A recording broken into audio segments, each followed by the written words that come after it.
Hello, আমি আরিয়ান। এখন কথা বলবো জংলির মোশন পোস্টারটি নিয়ে, যেটা একটু আগে ড্রপ করেছে। তো আমার কাছে কেমন লাগলো? প্রথমত, জংলির অ্যানাউন্স করা হয় 2024-এ আই থিঙ্ক একটা ফার্স্ট লুক পোস্টার দিয়ে। জংলির যে ফার্স্ট লুক পোস্টারটি ছিল সেটা নিয়ে কিন্তু অডিয়েন্সের মাঝে একটা ভালো রেসপন্স ছিল, কারণ সেই ফার্স্ট লুক পোস্টারে আমরা সিয়াম আহমেদকে যেভাবে দেখি, যে লুকে দেখি, এটা এর আগে তাকে এইভাবে কখনো দেখিনি, যার কারণে অডিয়েন্সের মাঝে একটা ভালো রেসপন্স ছিল। সো তারা আজ আরো একটা মোশন পোস্টার অফিসিয়ালি ভাবে ড্রপ করেছে এবং সিনেমাটা কবে রিলিজ পেতে যাচ্ছে সেটাও তারা রিভিল করে দিয়েছে। তো কেমন লাগলো এই মোশন পোস্টারটি? অনেস্টলি আমার কাছে এই মোশন পোস্টারটি ভালো লেগেছে। এটার রিজনই হচ্ছে সিয়াম আহমেদের লুক। দেখেন, এইখানে সিয়াম আহমেদের যে লুক, সিনেমার যে টাইটেল, সিনেমার যে নাম জংলি, সেইটার সাথে এই পোস্টারে তার লুক, তার এক্সপ্রেশন একদম যাচ্ছে। সে যেভাবে এক্সপ্রেশনটা দিয়েছে, জিহ্বাটা বের করে রেখেছে, সেখানে ব্লাড, ফেসে ব্লাড দেখে মনে হচ্ছে সে মাত্র কাউকে খেয়ে এসেছে।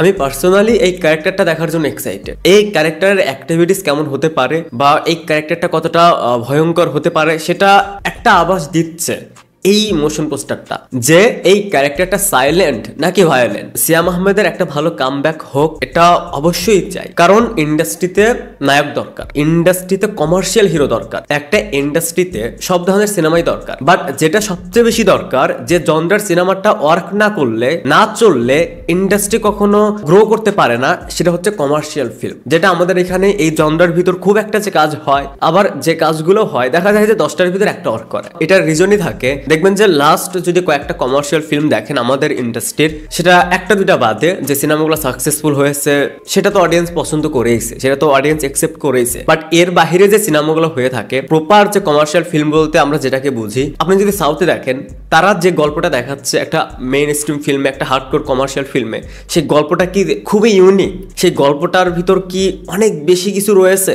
একদমই না। বাট তাদের স্পেশালিটি হচ্ছে তারা একটা চেনা গল্প আপনাকে দেখাবে, কিন্তু সেটা প্রেজেন্টেশন থাকবে একদম ডিফারেন্ট। সেটা হিরোর লুক থেকে শুরু করে গল্পের প্রেজেন্টেশন, অ্যাকশন, সব দিক থেকে এই গল্প আপনি এর আগে অনেকবার দেখেছেন, বাট আপনাকে যখন তারা দেখাচ্ছে সেটা তখন আপনার কাছে ডিফারেন্ট মনে হচ্ছে। সো এখানে যদি জংলি নিয়ে বলি, জংলির কনসেপ্টটা আদৌ কেমন সেটা তো এখনো রিভিল করা নেই, এটা কোনো চেনা জানা গল্প কিনা সেটাও আমরা জানি না। বাট এই যে হিরোকে যেভাবে প্রেজেন্ট করা হচ্ছে, সিয়াম আহমেদকে এর আগে এইভাবে এরকম লুকে কিন্তু আমরা দেখিনি, তার কোনো ফিল্মও নেই এরকম লুকে। সিয়াম আহমেদের যদি প্রিভিয়াস কাজগুলো দেখেন, সেম লুক, সেইখান থেকে লুকে এরকম একটা ভেরিয়েশন আনা, লুক নিয়ে এক্সপেরিমেন্ট করা, এটা হচ্ছে এই সিনেমার ফার্স্ট প্লাস পয়েন্ট। দেখেন, সিনেমার যে টাইটেল জংলি, সেখানে সিয়াম আহমেদকে যদি আপনি ক্লিন শেপে দেখতেন বা নর্মালি তাকে যেভাবে দেখা যায় সেই লুকে যদি দেখতেন, আপনি এতটা এক্সাইটেড হতেনই না, বা আপনার কাছে সেটা নর্মালি মনে হতো। বাট যখন সিয়াম আহমেদকে এইভাবে প্রেজেন্ট করা হচ্ছে, তখন আপনি সেটার জন্য এক্সাইটেড হচ্ছেন,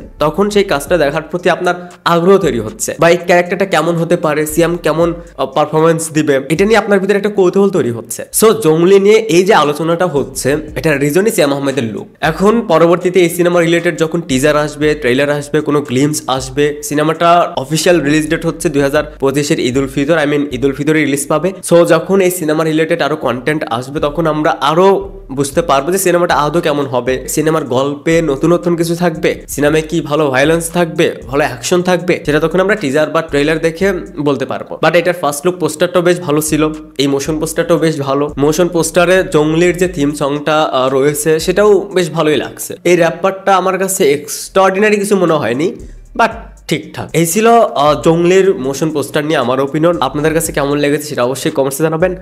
থ্যাঙ্কস ফর ওয়াচিং, বাই।